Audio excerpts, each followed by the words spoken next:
영 레위기입니다. 레위기 6장 19절로 23절입니다.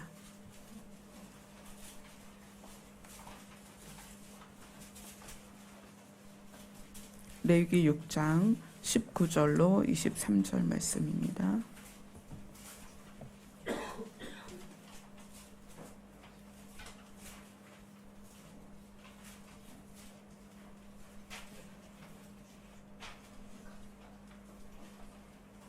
레위기는 창세기, 출애굽기, 레위기 구약 앞에 있어요.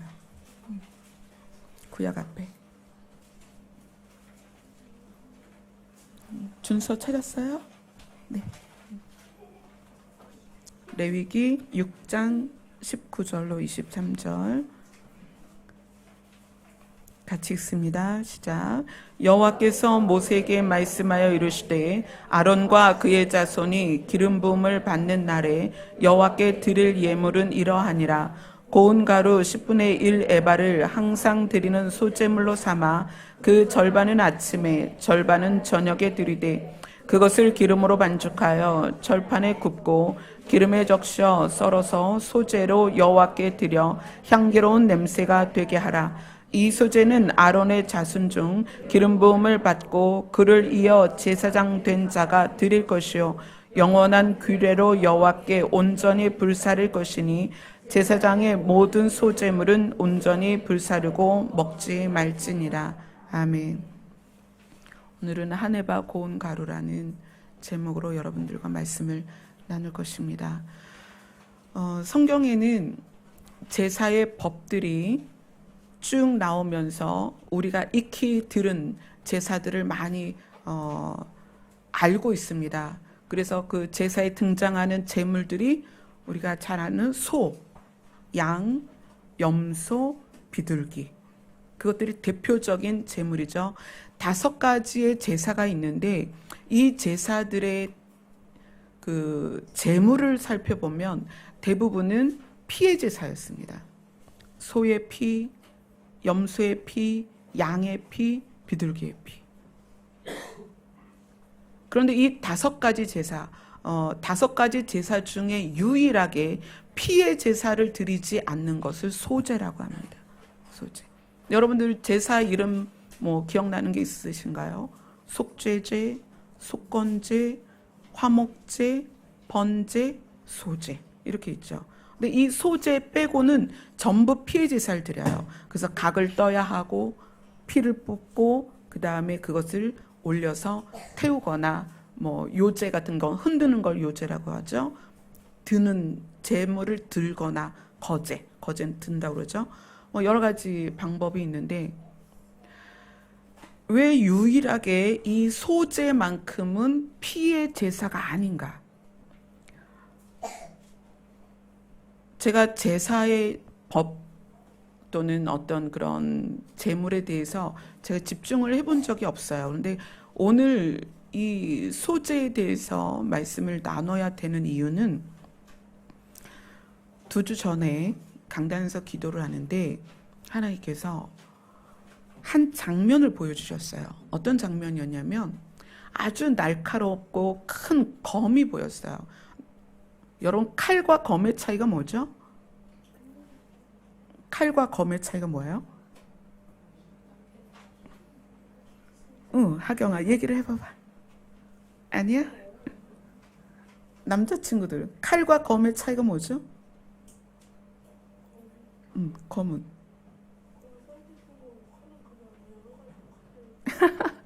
그런 거요? 칼과 검의 차이는 칼은 날이 한쪽에 있는 거고요. 검은 양쪽 날이 있죠. 그러니까 전투사들이 검을 딱 뽑아요.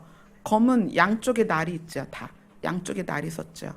근데 고기를 썰려고 칼을 딱 뽑았어요. 칼은 한쪽에 날이 있죠. 모든 종류의 칼은 다 한쪽에 날이 있어요. 모든 종류의 검은 양쪽에 날이 있죠. 그래서 양날선 검이라고 얘기를 하죠. 근데 굉장히 날카로운 검이 보였는데 그 검이 어떤 모습으로 보이냐면 콩 가루가 돼서 떨어지는 거예요. 검이 고운 가루가 돼서 떨어지는 거예요. 그래서 그 장면이 계속 마음에 남아서 묵상을 했어요. 이 가루가 뭘까요? 왜 이 날카로운 검이 가루가 되어서 그 고운 가루로 제단 앞에 떨어질까요? 왜 강단 앞에서 그 가루가 떨어지는 걸 보여주셨을까요? 그래서 그 고운 가루에 대해서 아버지 앞에 조명을 받으면서 이 소재에 대해서 말씀을 해주셨어요. 너희들은 이제까지 제물에 대하여 피의 제사, 피의 제물, 생명을 죽여서 드리는 피의 제물에 집중되어 있는데 가루의 제사를 보아라 그러시는 거예요. 가루의 제사. 그게 뭘까요? 이 피의 제사는 어떤 의미냐면 내가 할 수 없는 것, 나의 죄의 문제, 하나님과 나와 단절된 것을 해결하는 문제, 이런 부분들, 내가 죄가 있어서 이 죄를 해결해야 되는 부분들을 나 대신 어떤 존재에게 그것을 뒤집어 씌우는 거죠. 소에게, 양에게, 염소에게, 비둘기에게. 그래서 내가 죽는 게 아니라 그 놈을 죽이는 거예요.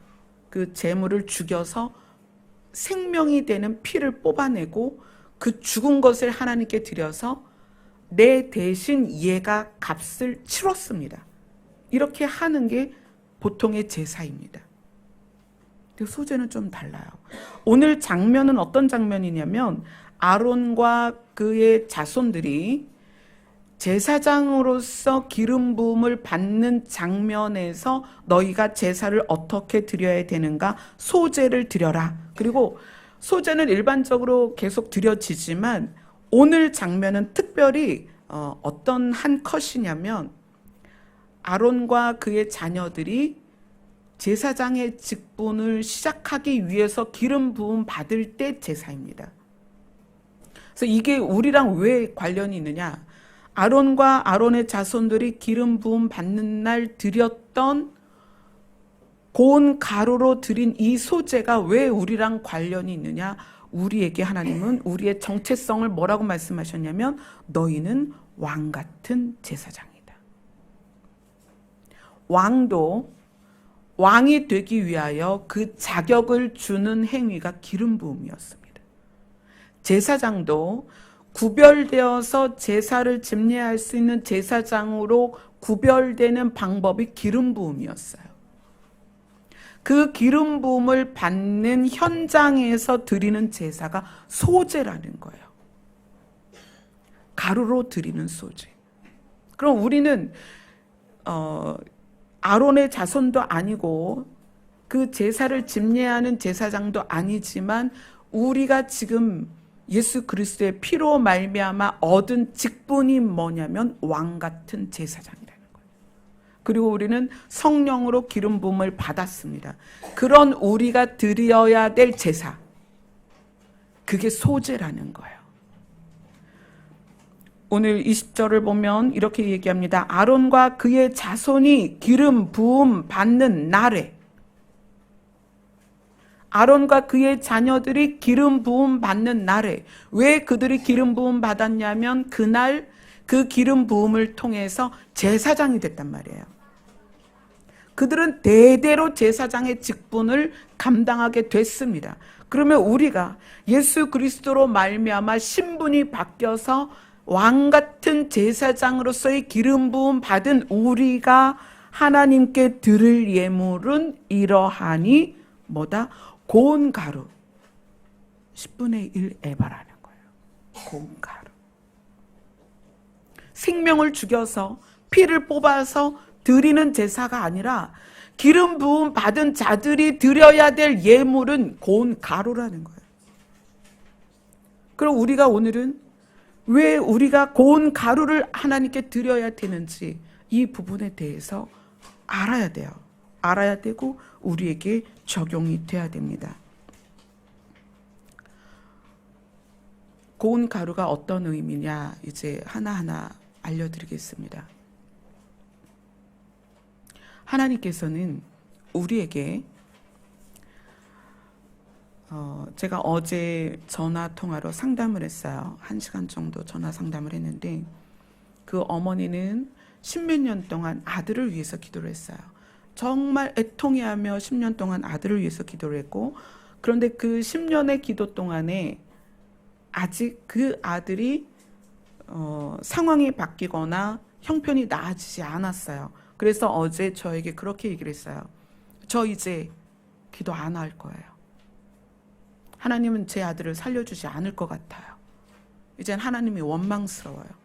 일하시지 않는 하나님이 원망스러워요. 그래서 제가 그분과 대화를 하면서 정말 절묘하게 그 아들이 그 상황에서 구출될 수 있는, 구함을 받을 수 있는 키가 저한테 있었어요. 제가 그걸 알려드렸어요. 이러한 일이 곧 있을 것이고 아들이 반드시 살아날 것입니다. 걱정하지 마세요. 그 어머니께서 놀라시는 거예요. 어떻게 그런 일이 있습니까? 하나님이 일하고 계십니다. 집사님을 저하고 1년 전에 연결하셔서 제가 끊임없이 중보를 하게 하셨고 1년 동안 하나님은 놀라운 일들을 일으키셨습니다. 앞으로 머지않아 이러이러한 일이 있을 것이고 아드님은 반드시 그 일에서 노임을 받고 해방이 될 것이고 구원을 받을 것입니다. 그 어머니께서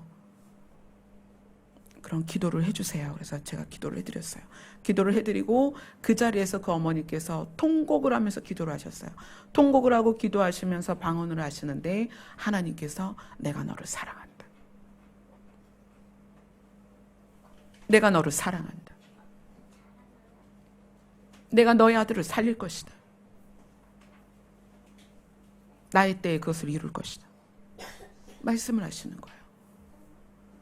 그래서 그 어머니께서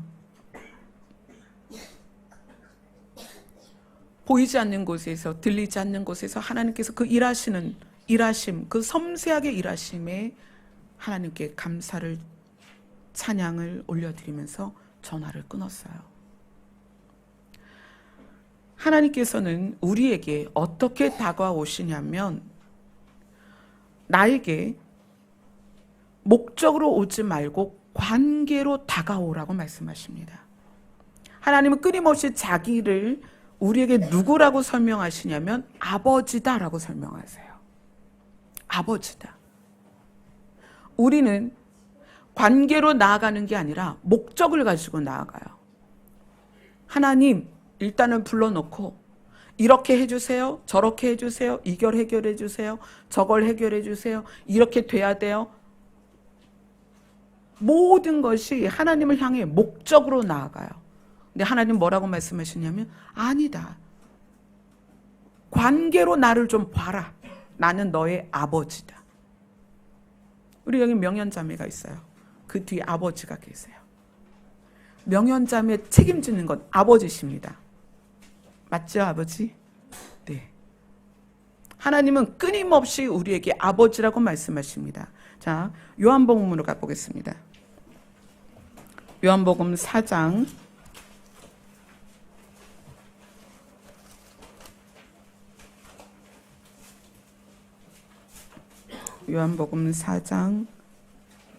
21절로 24절입니다.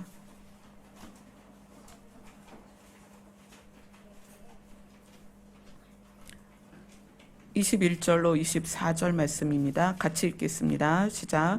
예수께서 이르시되 여자여 내 말을 믿으라. 이 산에서도 말고 예루살렘에서도 말고 너희가 아버지께 예배할 때가 이르리라. 너희는 알지 못하는 것을 예배하고 우리는 아는 것을 예배하노니 이는 구원이 유대인에게서 남이라. 아버지께 참되게 예배하는 자들은 영과 진리로 예배할 때가 오나니 곧 이때라. 아버지께는 자기에게 이렇게 예배하는 자들을 찾으시느니라. 하나님은 영이시니 예배하는 자가 영과 진리로 예배할지니라. 아버지께서는 자기에게 예배하는 자들을 찾으시는데 어떻게 예배하기를 원하시냐면 하나님이 아버지 되심을 인정한 자가, 하나님을 아버지라고 부르며 예배를 드리길 원하신다는 거예요. 그런 자를 찾는 거예요. 막연히 하나님이 여러 신들 중에 하나여서 여러 신, 사람들이 만들어낸 많은 신들이 있잖아요. 그 신들 중에 하나여서 우리가 이 땅에서 추구하는 것들을 해결하는 신으로 예배하는 것이 아니라 그분을 우리가 아버지로 부르며 예배할 때가 온다는 거예요. 그때가 이때라. 왜? 예수 그리스도가 이 땅에 오셔서 하나님과 우리와의 관계를 새롭게 하신 거예요. 어떻게? 나에게도 아버지이고 나에게로 오는 자는 너희도 그의 자녀가 되는 권세를 내가 너희에게 줄 것이다. 그래서 너희는 하나님을 누구라고 불러라? 아버지라고 불러라. 이방인들이 바알 또는 다른 아세라 이런 지금 많은 사람들이 여러 가지 신을 섬기잖아요. 그런 신이 아니라 막연한 신이 아니라 세상을 풍요롭게 할 거라고 믿는 그런 신이 아니라 관계에 집중하라는 거예요. 누구다? 아버지다. 너희는 아버지께 예배할 때가 올 것이다. 언제다? 지금이다. 하나님은 우리에게 이방인들이 이방신에게 절하듯 절하지 말라는 거예요. 관계로 오라는 거예요. 내가 누구다? 너희의 아버지다. 예수님의 아버지가 되셨고 또한 우리의 아버지가 되시는 하나님께 아버지라고 부르면서 예배를 드리는 것이 진짜 예배라는 거예요. 하나님은 그러한 자를 찾으신다는 거예요. 여러분들이 목적을 가지고 물론 기도를 하게 되지만 이제 여러분들이 주의해야 될 것은 관계 안에서 하나님과 대면하는 방법을 여러분 스스로 만들어 가셔야 됩니다. 우리 명연자매가 아침에 일어나서 아버지와 대면했을 때 늘 목적이 있는 게 아니잖아요. 그죠? 눈을 떴는데 한 집에 있어. 당연히 그냥 뵙는 거예요. 그 자리가 함께 있는 게 불편하지 않아요. 왜? 아버지니까. 오히려 밤이 됐는데 아버지가 안 들어오면 궁금하죠. 그래서 찾는 거예요. 아빠 어디 계세요? 언제 들어오세요? 그건 뭐 때문에 그러냐면 옆집 아저씨라면 그럴 일이 없죠. 아버지이기 때문에. 그 관계 때문에 그게 가능하다는 거예요. 아버지. 하나님께서는 너는 나를 찾을 때 목적을 갖지 말고 내가 아버지 된 것을 기억해라. 그래서 오늘 말씀에 아버지께 참되게 예배하는 자들, 아버지께 영과 진리로 예배를 드리는 것을 기본으로 하고 있지만 어떻게 나아가라? 관계로 나아가라. 하나님은 아버지시다. 물론 이 아버지라는 것이 하나님께 나아가는 거에 걸림이 되는 분들이 있어요. 어떤 분들이냐면 나를 낳아주신 아버지와 깊은 상처가 있을 때 하나님을 아버지라 부르는 게 어려운 분들이 있어요. 그럴 수 있습니다. 그래서 하나님은 더 아버지이길 원하세요. 왜 그러실까요? 너희가 육의 아버지에게 상처를 받았다면 이제 나에게는 은혜를 받아라. 나는 좋은 아버지이다. 나는 어떤 아버지이냐면 사람이 줄 수 없는 영생을 너에게 주는 아버지이다. 나에게 와라. 육신의 아버지는 우리를 버릴 수 있습니다. 육신의 아버지는 우리를 아프게 할 수 있어요. 육신의 아버지는 거짓으로 우리를 대할 수도 있고 날카로운 말로 우리를 대할 수 있어요. 그러나 오늘 하나님 아버지께서는 나는 그런 아버지가 아니다. 육에 속한 아버지가 아니다. 나에게서 사랑을 받아라. 내가 너희를 진짜 아버지로 너희를 사랑하겠다. 이 목적이 아닌 관계 지향으로서 하나님을 대하는 그 자세가 여러분한테 생겨질 때 이제 변화가 생기기 시작합니다. 자, 요한복음 5장으로 갑니다.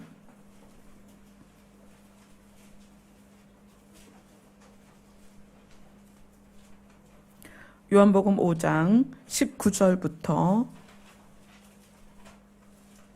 25절까지 같이 읽겠습니다. 19절부터 25절까지 시작. 그러므로 예수께서 그들에게 이르시되 내가 진실로 진실로 너희에게 이르노니 아들이 아버지께서 하시는 일을 보지 않고는 아무것도 스스로 할 수 없나니 아버지께서 행하시는 그것을 아들도 그와 같이 행하느니라. 아버지께서 아들을 사랑하사 자기가 행하시는 것을 다 아들에게 보이시고 또 그보다 더 큰 일을 보이사 너희로 놀랍게 여기게 하시리라. 아버지께서 죽은 자들을 일으켜 살리심같이 아들도 자기가 원하는 자들을 살리느니라. 아버지께서 아무도 심판하지 아니하시고 심판을 다 아들에게 맡기셨으니 이는 모든 사람으로 아버지를 공경하는 것 같이 아들을 공경하게 하려 하심이라. 아들을 공경하지 아니하는 자는 그를 보내신 아버지도 공경하지 아니하는 것이니라. 내가 진실로 진실로 너희에게 이르노니 내 말을 듣고 또 나를 보내신 이를 믿는 자는 영생을 얻었고 심판에 이르지 아니하나니 사망에서 생명으로 옮겼느니라. 진실로 진실로 너희에게 이르노니 죽은 자들이 하나님의 아들의 음성을 들을 때가 오나니 곧 이때라. 듣는 자는 살아나리라. 아멘. 하나님께서 우리에게 왜 관계를 계속 말씀하시냐면 책임을 지겠다는 거예요. 책임. 어떤 책임이냐면 아버지로서, 육의 아버지로서 자녀에게 책임지는 건 자녀들이 이 땅에서 사는 동안에 아버지가 해야 할 것들, 자녀를 양육하고 돌보고 그를 지켜주는 그 역할입니다. 하나님 아버지께서 우리에게 말씀하시는 책임은 뭐냐면 생명을 주는 거예요. 어떤 생명? 영생입니다. 아버지께서 자기 속에 생명이 있음 같이 아들에게도 생명을 주어서 그 속에 있게 하셨다. 아들이신 예수 그리스도에게도 예수 그리스도에게 생명을 주셨고 또한 하나님을 아버지라 부르는 우리에게도 그 생명을 주신다는 거예요. 내가 아버지다. 그걸 믿어라. 내가 너희에게 생명을 줄 것이다. 그래서 관계에 의한 신뢰는 어디까지 가야 되냐면 하나님께서 우리를 살릴 것이다 라는 신뢰로 가야 됩니다. 근데 이 신뢰가 왜 중요하냐? 우리는 태어나서 하나님이 주시는 새 생명을 누리는 그 날까지 과정이 있어요. 굉장히 긴 과정입니다. 어떤 사람은 70년, 80년의 과정이고요. 어떤 사람은 태어나자마자 죽을 수도 있지만 하나님이 아버지로서 주시는 생명은 언제 검증이 되냐면 하나님의 나라에 가야 검증이 되는 거예요. 그때 누리는 거예요. 그럼 그때 누리기까지 하나님께서 주시겠다고 약속한 내가 아버지니까 너희를 살릴 거야. 내가 아버지니까 너희에게 새 생명을 줄 거야. 내가 아버지니까 너의 생명을 책임질 거야. 그 책임이 이루어지는 그 날이 언제냐면 우리가 하나님 나라에 갈 때예요. 하나님이 주시는 새 생명은 하나님의 나라에서 누리게 될 생명입니다. 그러면 과정이 있잖아요. 우리가 관계에 집중해야 되는 이유는 우리가 예수 그리스도를 믿음으로 말미암아 구원을 받았지만 이 구원이 실제가 돼서 누리는 날은 하나님의 나라에 갔을 때예요. 천국에 갔을 때예요. 그러면 그것이 이 땅 안에서 살아가는 동안에 우리가 어떻게 그것을 신뢰하고 견디어 갈 것이냐는 거예요. 우리가 구원을 받고 당장 죽는 게 아니잖아요. 구원을 받고 당장 죽는 게 아니라 하나님의 나라에 갈 때까지는 시간이 필요하단 말이에요. 그 과정이. 그 과정을 가는 동안에 우리는 어떻게 살아야 될 것인가. 어제 통화한 그분도 10년을 기도했는데 그 기도가 이루어지지 않으니까 하나님을 놓으려는 거예요. 나 더 이상 이제 기도 안 할 거야. 하나님이 나를 위해서, 내 아들을 위해서 일하시지 않는 것 같아요. 우리는 10년의 과정이 너무 길게 느껴지고 누군가에게 20년, 30년이란 시간은 너무나 깁니다. 저도 그랬어요.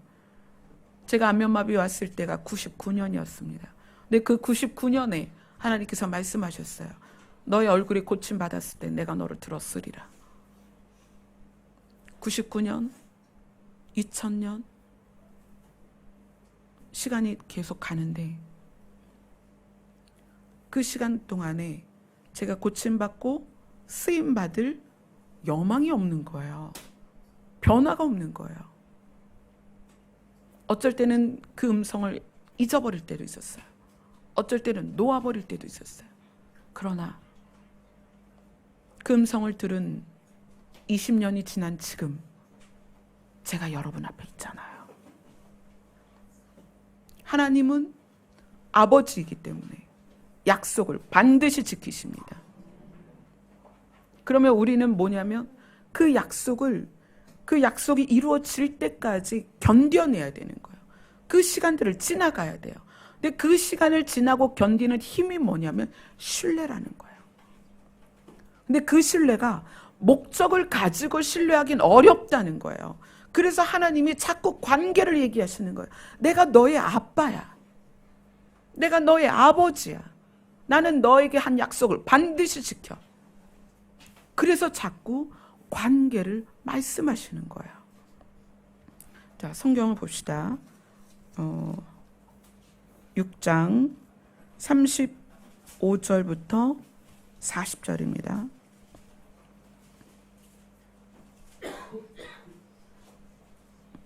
39절부터 보겠습니다. 39절, 40절 같이 읽겠습니다. 시작. 나를 보내신 이의 뜻은 내게 주신 자 중에 내가 하나도 잃어버리지 아니하고 마지막 날에 다시 살리는 이것이니라. 내 아버지의 뜻은 아들을 보고 믿는 자마다 영생을 얻는 이것이니 마지막 날에 내가 이를 다시 살리리라 하시니라. 3번이나 거듭 말씀하시는 거예요. 마지막 날에 다시 살리는 것, 영생을 얻는 것, 마지막 날에 내가 이를 다시 살리는 것. 이것이 아버지의 뜻입니다. 누구냐면 여러분이 아버지라고 부르는 하나님의 뜻이라는 거예요. 그 뜻은 우리를 살리는 것입니다. 어떻게 살리는 것? 마지막 날에 살려서 어디에? 하나님의 나라에 함께 있는 것이 아버지의 뜻입니다. 그것을 아버지께서는 이루십니다. 그런데 그 과정이 있다는 거예요. 과정이. 빌립보서로 가봅시다.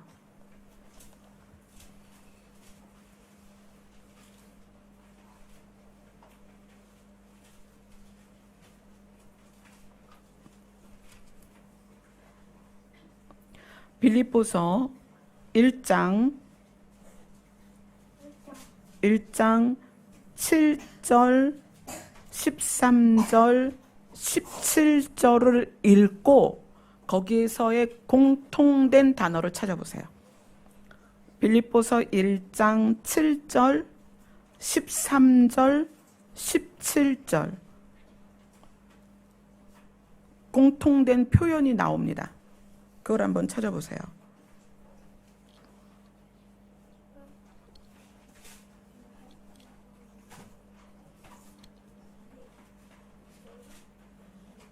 승현이. 매임. 빌립보서 1장 7절, 13절, 17절의 공통점은 뭐냐면 나의 매임입니다. 여기에서 나는 누구예요? 빌립보서를 지은 사람이겠죠. 누구죠? 그렇죠. 사도 바울. 바울이 3번이나 뭐라고 말하냐면 나의 매임이라고 말합니다. 나의 매임. 그건 뭐냐면 사도 바울이 매였다는 거예요. 잡혀 있다는 거예요. 감옥에 있다는 얘기예요. 사도 바울이 감옥에 있는 자기를 나의 매임 이렇게 표현을 합니다. 감옥에 있는 상태에서 서신서를 쓰고 있는 이런 상황인 거죠. 무슨 얘기냐면 하나님께서 아버지로서 이루실 하나님의 뜻은 우리를 살리는 것이다. 영생을 주시는 것이다. 하나님의 나라에 데려가는 것이다. 그러나 우리가 구원받은 날 하나님 나라에 가는 것이 아니라 이 땅에서 살다가 가기 때문에 이 땅에서 사는 동안에 우리에게는 굉장히 많은 일들이 있습니다. 지금 사도 바울은 나는 매어 있다. 3번을 얘기합니다. 나는 매어 있다. 나는 지금 감옥에 있다. 나는 붙잡혀 있다. 나는 지금 죄인이다. 이걸 지금 3번을 이야기하는 거예요.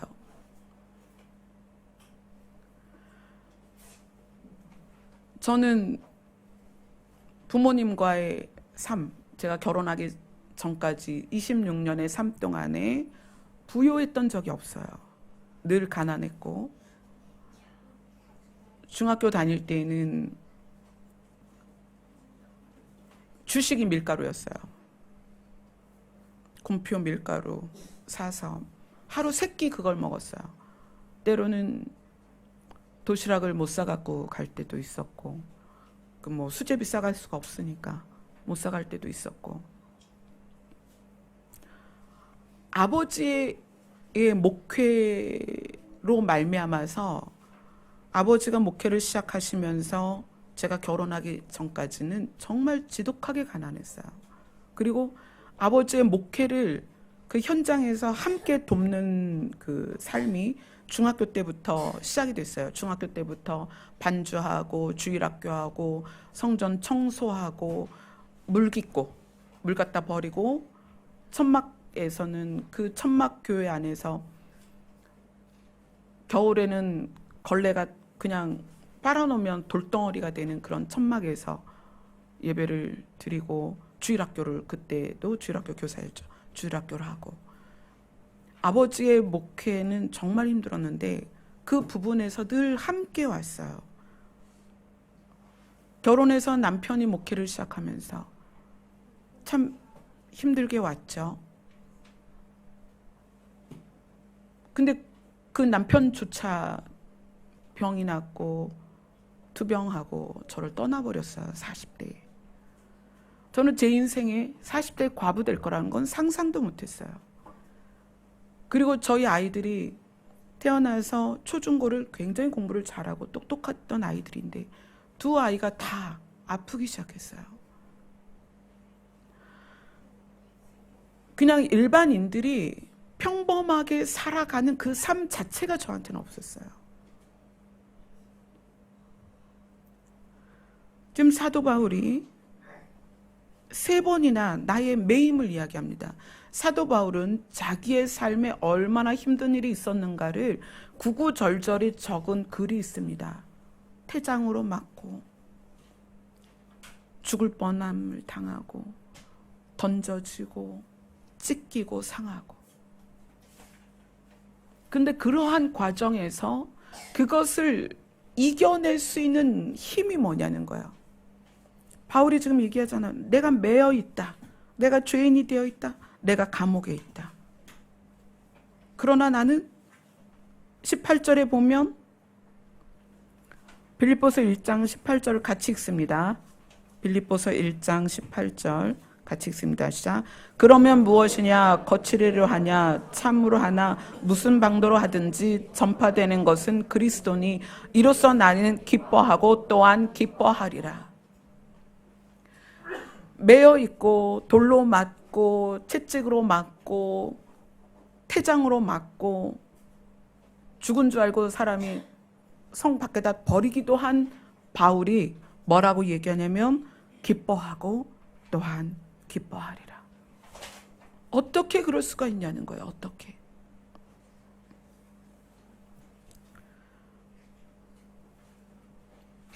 하나님께서 검을 고운 가루로 부서지는 모습을 보여주시면서 생각나게 하셨어요.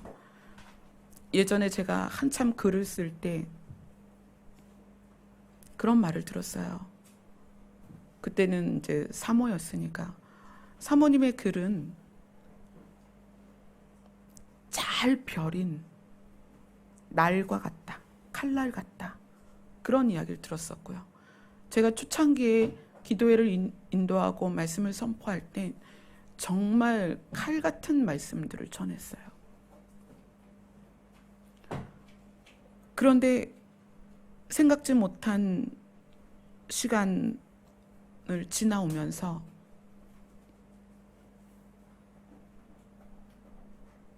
가루가 되기 시작했어요. 가루가. 무슨 얘기냐면 칼은, 검은 어떤 그릇에 담으려면 반드시 부러뜨려야 됩니다.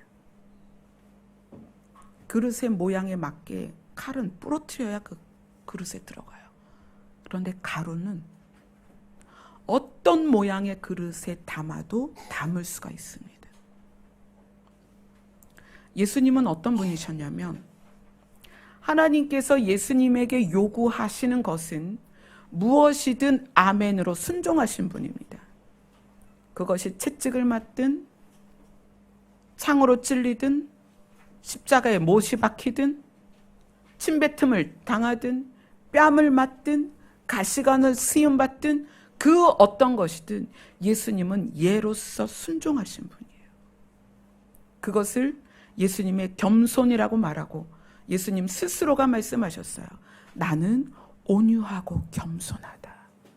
그래서 예수님은 하나님이 원하는 그릇에 어느 그릇에나 담겨지는 분이셨어요. 치욕스러운 그릇에 담아도 담겨지셨고 아픈 그릇에 담아도 담겨지셨고 어떤 그릇까지 그는 생명을 내어주는 그릇까지도 담겨지신 분이에요. 그분을 꺾거나 자르거나 분질을 필요가 없었다는 거예요. 그래서 예수님은 그 다리를 꺾지 않으셨습니다. 십자가에서. 다른 모든 재물들은 살아있기 때문에 살아서 저항하기 때문에 그것을 죽여야 되는 거예요. 그 생명되는 피를 뽑아야 되는 거예요. 재물 되기 싫으니까 그걸 억지로 끌고 와서 가장 먼저 뭘 해요? 그 재물을 죽이는 거예요. 그 죽이고 그의 생명되는 피를 다 뽑고 각을 떠서 하나님께 드렸습니다. 그러나 고운 가루는 그럴 필요가 없었어요. 고운 가루는 어떤 그릇에 담든지 그대로 있는 거예요. 예수님이 그런 분이셨어요. 그래서 그분에 대하여 뭐라고 얘기하죠? 겸손한 분이다. 겸손한 분이다. 스가랴 한번 봅시다. 스가랴는 말라기 앞에 있습니다. 구약 성경 맨 마지막 말라기 앞에 스가랴 9장 9절입니다.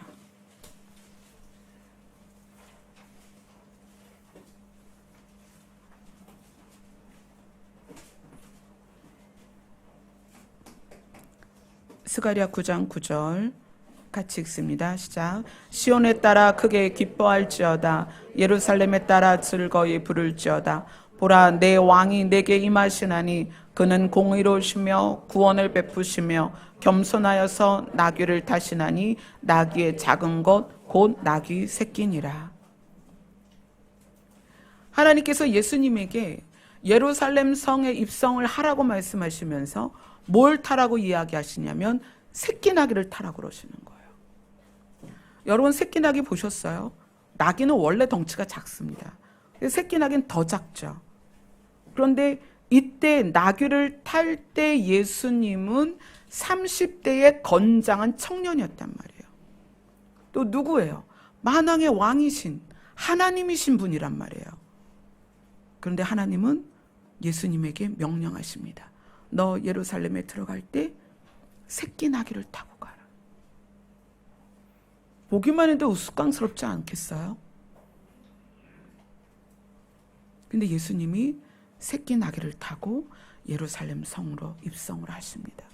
예수님은 그때부터 온갖 수치와 모욕을 당하십니다. 붙잡히시고 누구에게 고발돼서 3년 6개월 동고동락한 자기 제자에게 고발돼서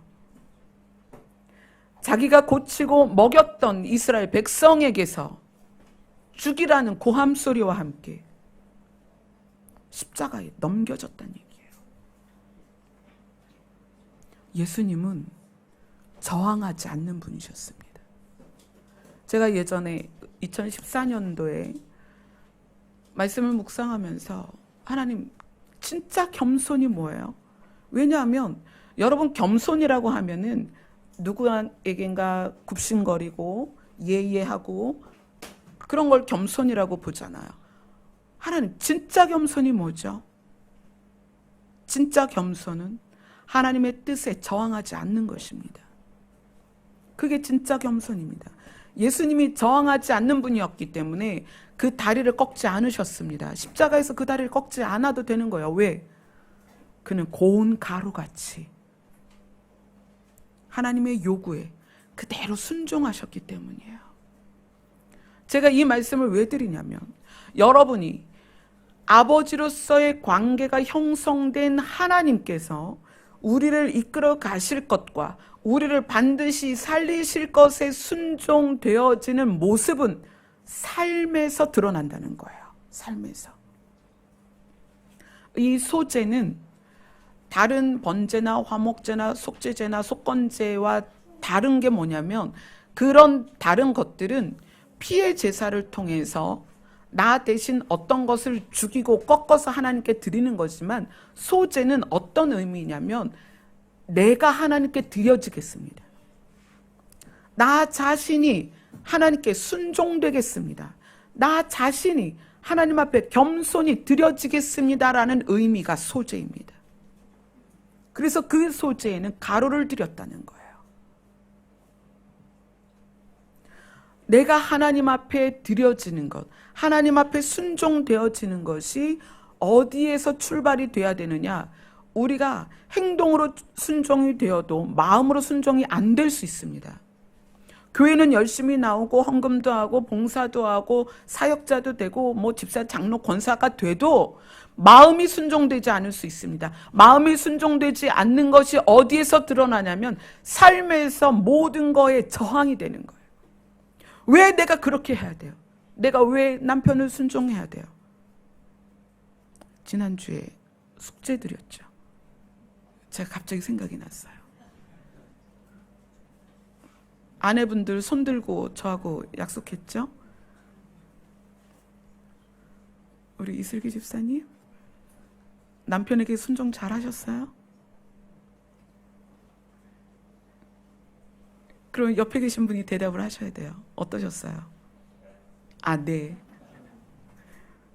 안 되면 보고서 저한테 쓰라고 그러셨어요. 말씀드렸는데, 부부는 관계입니다. 부부는 절대로 목적으로 나아가는 관계가 아닙니다. 당신 내 남편이니까 돈 벌어와. 내가 시키는 거 다 해줘. 내가 원하는 대로 살아줘. 이게 아니라는 거예요. 당신이 내 아내니까 나를 위해서 뭐든지 해야 돼. 이게 아니라는 거예요. 목적이 아니라 관계입니다. 어떤 관계? 하나가 되는 관계입니다. 그래서 내가 아플 때 내 몸이 느끼는 것처럼 아내가 아플 때 남편이 느끼는 거고, 남편이 아플 때 아내가 느끼는 거예요. 그래서 서로를 돕는 거예요. 당신 아프구나. 당신 외롭구나. 당신 슬프구나. 당신 마음이 힘들구나. 그래서 옆에서 돕는 것이 부부입니다. 요구하는 것이 아니라, 목적을 요구하는 것이 아니라 관계가 그런 관계라는 거예요. 부모 자식도 마찬가지입니다. 하경아, 아빠가 용돈을 주시니? 용돈을 주셔서 사랑하는 거야? 아니면 그냥 사랑하는 거야? 그치, 그냥 사랑하지. 왜 그냥 사랑해? 아빠니까. 그럼 하경아, 아빠가 이제 용돈 안 주셔도 돼? 거기 끄덕였어. 기억해 두세요. 하경이가 이제 용돈 안 주셔도 된대요. 그렇지만 아빠는 하경이에게 용돈을 주실 거야. 왜죠? 그렇죠. 사랑하니까. 부모 자식도 목적이 아닙니다. 내가 부모에게 요구하려고 태어났어요? 그런 거예요? 아니죠. 태어나 보니까 자식이야. 부모가 있어. 그럼 어떻게 해야 돼요?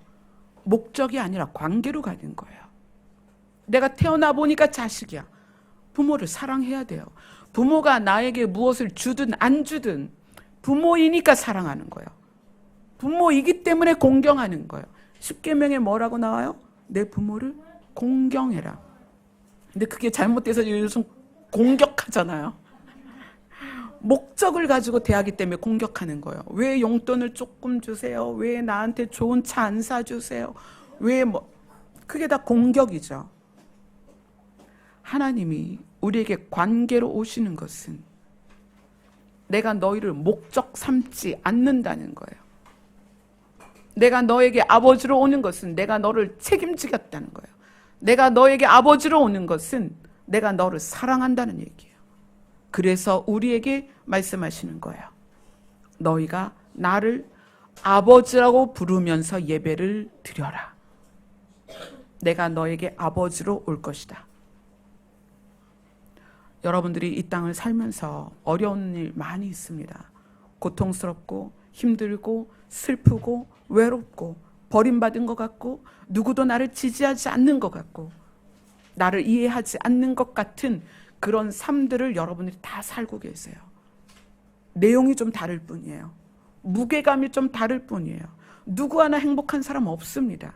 그러나 그런 가운데에서 우리가 소망을 갖고 바울처럼 기뻐할 수 있는 것은 누가 우리의 아버지이기 때문이에요? 하나님께서 우리의 아버지이기 때문이에요. 그분은 반드시 우리를 책임지십니다. 그러면 이렇게 얘기할 거예요. 그러면 교회만 다니면 되느냐? 아니요. 교회만 다니면 되는 게 아닙니다. 교회만 다니면 예배를 드리면 그것이 형성되는 게 아니라 하나님이 아버지신 것을 관계를 깨달아야 돼요. 그래서 어떻게?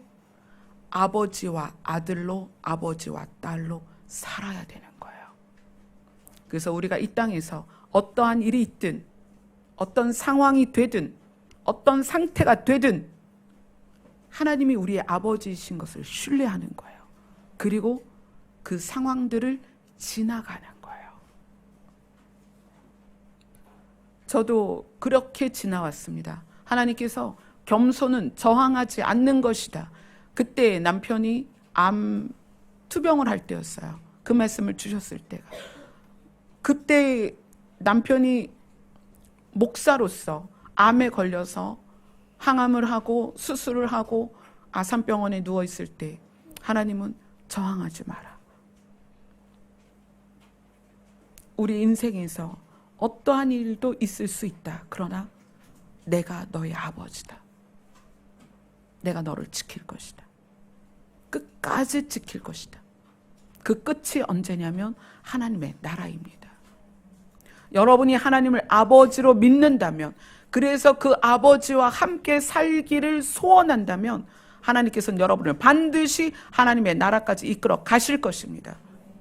그래서 이제는 이래서 힘들고 저래서 힘들고 이래서 불만이고 하나님 어떻게 이럴 수 있어요? 라고 하지 말고 내가 어떠한 상황에 있든 감사합니다. 하나님이 아버지 되어주심을 감사드립니다. 그리고 아버지 앞에 여러분들이 한 해바 고운 가루처럼 그렇게 드려지시기를 소원합니다. 하나님께서 우리 교회를 향한 요구는 다른 교회들보다 상당히 높은 단계를 요구하시는 거예요. 다른 짐승을 잡아서 꺾어서 피를 뽑아서 드리는 제사가 아니라 하나님이 우리에게 원하시는 건 우리 자신이 고운 가루가 돼서 하나님 앞에 올려지는 거예요. 하나님께서 어떤 그릇에 담든 그 그릇에 그대로 담겨지는 거예요. 그게 그릇이 네모든 세모든 동그라미든 상관없이 우리가 거기에 담겨지는 거예요. 근데 그렇게 담겨지기 위해서는 우리가 하나님과의 관계를 신뢰해야 됩니다. 여러분 상황이 어떠하든 신뢰하세요. 하나님은 반드시 여러분을 살리십니다. 왜냐하면 그분이 우리의 아버지이기 때문이에요. 아멘. 네, 잠깐 기도하겠습니다. 하나님 감사합니다. 우리가 이제까지 목적을 가지고 하나님 앞에 나왔다면 이제는 하나님과의 관계를 신뢰하게 하여 주시옵소서. 하나님께서 우리의 아버지가 되셨고 우리는 이제 아버지께 예배를 드리는 때가 되었습니다. 아버지께서 우리를 책임지심에 대하여 우리가 이 땅에서 어떠한 일을 만나든 그것을 신뢰하고 아버지 앞에 늘 고운 가루 한 해바처럼 아버지께 나 자신이 드려지는 삶이 되게 하여 주시옵소서. 예수님 이름으로 기도드려옵나이다. 아멘.